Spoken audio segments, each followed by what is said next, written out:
One of the questions we frequently get from people who are preparing for or contemplating divorce is, will I be forced to share with my spouse an asset that I acquired before the marriage?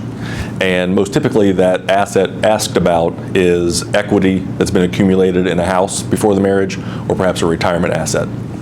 And the short answer is no. The court will deem that is to be what's called separate property and will remain your separate property, not divided with your spouse. As with a lot of the things in the law, there are nuances to that and steps you must take.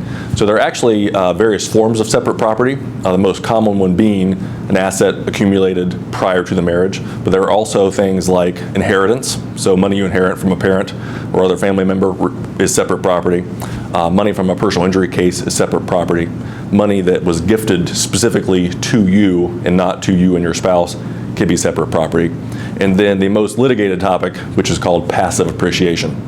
An example of passive appreciation is, for instance, money in a brokerage account, an investment account. And with the passage of time, and as the stock market increases in value, your money increases in value. That happened passively as opposed to as a result of your active efforts.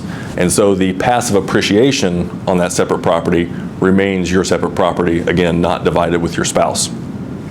The key to separate property from the court's perspective is what's called tracing. The court starts in a divorce with the idea that all of the property at the time of divorce is marital property. The burden is upon the person who has the separate property to demonstrate to the court that it's separate property, and that process is called tracing. So it may be through brokerage account statements, deeds, closing statements from a home, whatever documentation that may be available to you to go back to before the marriage, if that's the basis for your separate property claim, and trace it from before the marriage all the way through to its present day existence and demonstrate that those dollars still exist. Now, along the way, those dollars may have commingled with some marital assets. That on its own does not destroy its separate property nature, again, as long as you can trace it.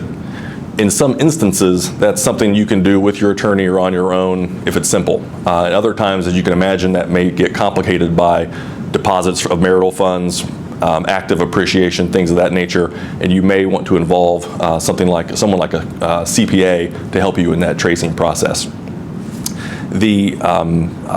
As opposed to passive appreciation is active appreciation, and one of the most common forms of that is someone may make improvements to a home.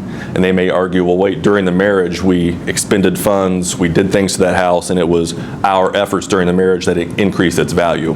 And so it's up to the parties to show that that did or did not happen.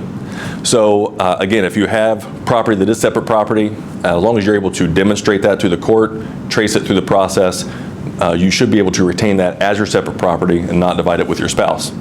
In the absence of that, it's going to be deemed marital property, and it will be divided by the court, usually in an equal way.